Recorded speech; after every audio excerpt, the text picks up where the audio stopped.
You're watching Star News, the news leader in Southside Virginia.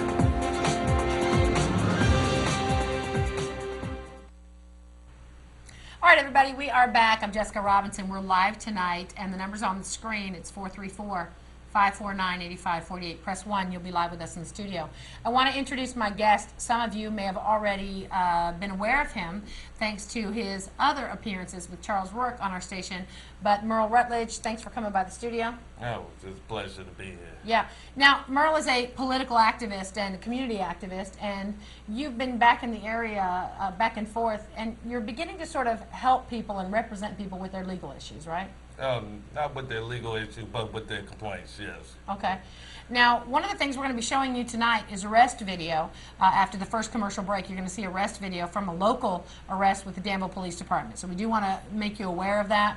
And you're going to be talking to me about complaints, not only with this particular complaint, but with some of the other complaints and issues that you've been dealing with, because I have to ask you, an apartment complex a few months ago had a serious problem with mold, I believe it was. Yes, that's correct. And whatever happened with that? Tell us a little bit about the history there.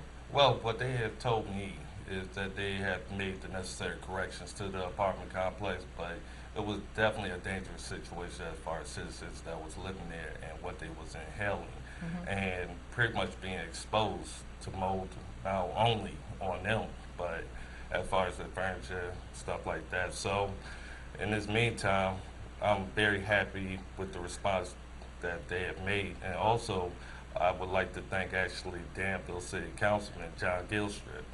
Hopefully I pronounced that right. It's Gilstrap, but that's fine. I'm sure he'll take it. Yeah, for definitely coming forward and saying that they're going to look at, different ordinances as far as correcting the problem.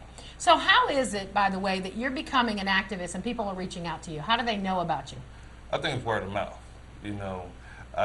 I would hate for people to reach out to me after arrests has happened, but also sometimes I'm fortunate for it to just be, something small and petty. But I think it's mostly just word of mouth. They know that I'm out there. They know I'm going to definitely speak my mind, and I'm definitely going to go to bat for them. So as far as it's concerned, I think they just like the fact that they have a new, strong voice in this area. Right. So tell everybody you're from the Chatham area.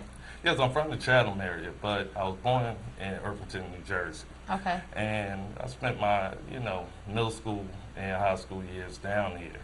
And then I went to the Norfolk area for Norfolk State University. Okay. So now I'm just coming back home. Right. And I guess when I call you a political or community activist, is that a right title?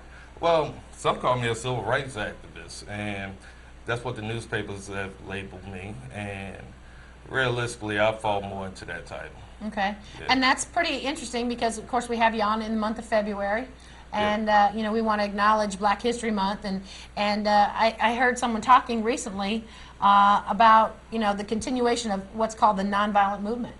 And how, activism continues and the civil rights struggle continues. Yes. And civil rights not just being for African Americans, but for all Americans. That's correct. Certainly affecting women and those folks who are, I would think, economically challenged. I think that's a safe way of saying that, and that's most Americans right now. They're economically challenged, right?